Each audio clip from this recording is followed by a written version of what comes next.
यह बात उस समय की है जब मुगल शासक ने पुष्कर के पवित्र मेले और स्नान पर रोक लगा दी थी। यह बात उनकी माता रानी देवकी को पता चली तो उन्होंने अपने बेटे महाराज सूरजमल को पुष्कर का स्नान करने की इच्छा जताई। महाराज सूरजमल ने बिना कुछ सोच विचार किए अपनी मां को पुष्कर स्नान कराने का वचन दे दिया।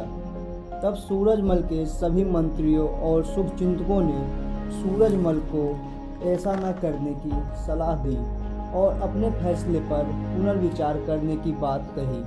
तब सूरजमल ने कहा, अगर माँ ने स्नान की इच्छा जताई है तो स्नान जरूर होगा और जो काम करना है तो करना है, उसके लिए सोचने की आवश्यकता नहीं।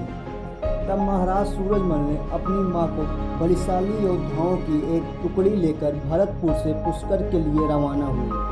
भरतपुर से पुष्कर के बीच में पड़ने वाली सभी मुस्लिम रियासतों ने सूरजमल को रोकने का प्रण लिया, लेकिन सूरजमल ने रास्ते में जो भी मुस्लिम रियासत आई, जो भी मुगल सेना आती, उसे काटते चीरते हुए सूरजमल अजय होकर आगे बढ़ते रहे। सूरजमल मुस्लिम शासकों की सेनाओं की लाशें बिछाते हुए पुष्कर तक पहुंच गए और अपनी मां को स्नान करवाया और वापस लौटते वक्त मुसलमानों ने सूरजमल को रोकने की कोशिश की, लेकिन महाराज सूरजमल जैसे मुसलमानों को चीरते हुए गए थे, उसी प्रकार मुस्लिम रियासतों को चीरते हुए वापस भरतपुर लौट आए।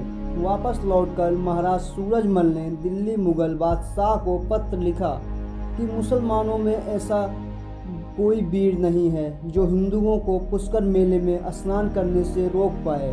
अब की बार तो मेरी माताजी पुष्कर नहाई हैं, अगली बार भरतपुर का हर हिंदू पुष्कर का स्नान करेगा।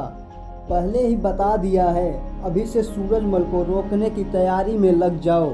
यह पत्र पढ़कर दिल्ली के बादशाह शर्म से पानी पानी होकर अपना हुक्म वापस ले लिया। कुछ इतिहासकारों का मानना है कि संपूर्ण इतिहास में यह किसी हिंदू राजा द्वारा मुसलमानों पर किया गया सबसे भयानक आक्रमण था। वह उन्हें चीरता हुआ गया और चीरता हुआ वापस लौट आया। ऐसे ही और अधिक हिंदू योद्धाओं के बारे में जानने के लिए वीडियो को लाइक एंड शेयर कीजिए और हमारे चैनल हिस्ट्री जागरण को सब्सक्राइब कीजिए।